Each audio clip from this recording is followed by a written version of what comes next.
మాత్రే నమః. ప్రకృత్యా రక్తాయ స్తవ సుదతి దంతా ఛదారుచిః ప్రవక్షే సాదృశ్యం జనయతు ఫలం విద్రుమలతా న బింబం దిగ్ధంబ ప్రతిఫలాన రాగదారుణీతం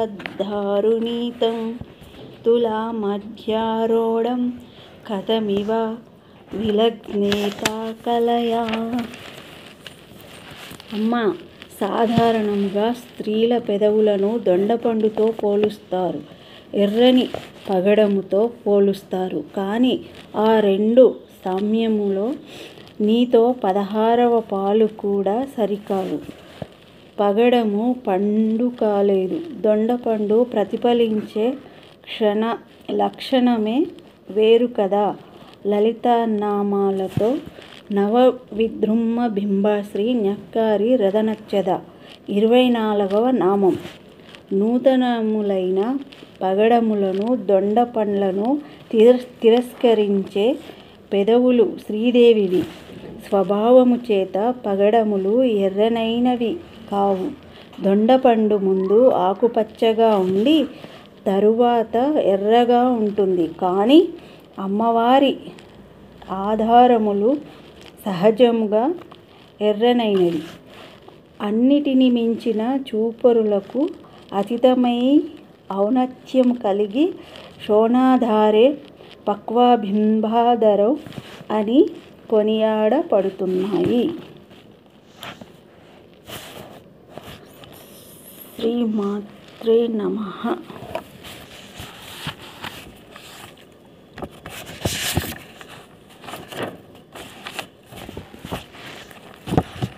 కాశీ విశ్వనాథ తండ్రి విశ్వనాథ, నువ్వే తండ్రివైతే నా తల్లి విశాలాక్షి, నువ్వే నాకు సాక్షి. కాశీ విశ్వనాథ తండ్రి విశ్వనాథ, నువ్వే తండ్రివైతే నా తల్లి విశాలాక్షి, నువ్వే నాకు సాక్షి. కాశీ విశ్వనాథ.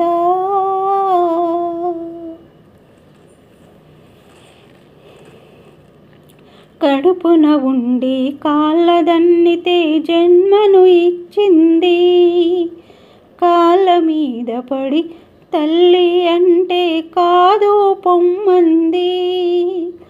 కడుపున ఉండి కాళ్ళదన్నితే జన్మను ఇచ్చింది, కాళ్ళ మీద పడి తల్లి అంటే కాదు పొమ్మంది.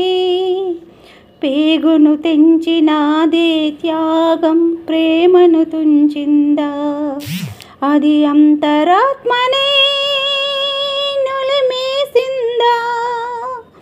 ఇక సత్యమన్నదే కరువవుతుందా, ఇక సత్యమన్నదే కరువవుతుందా.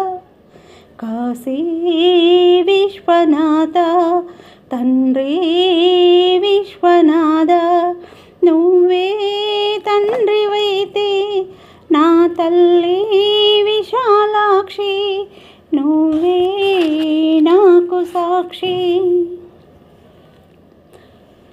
దేహం రూపం ప్రాణం సర్వం విశాలాక్షి భిక్ష, అన్యం పుణ్యం ఎరుగని నాకు అన్నపూర్ణ రక్ష. దేహం రూపం ప్రాణం సర్వం విశాలాక్షి భిక్ష, అన్యం పుణ్యం ఎరుగని నాకు అన్నపూర్ణ రక్ష. ఇద్దరు తల్లుల ముద్దుల బిడ్డకిది అగ్ని పరీక్ష, ఒడి చేర్చుకోవా అమ్మా నన్ను, గుడిలోనే తండ్రి మనకు తీర్పు, గుడిలోనే తండ్రి మనకు తీర్పు. కాశీ విశ్వనాథ తండ్రి విశ్వనాథ, నువ్వే తండ్రివైతే నా తల్లి విశాలాక్షి, నువ్వే నాకు సాక్షి కాశీ విశ్వనాథ. శ్రీమాత్రే నమః.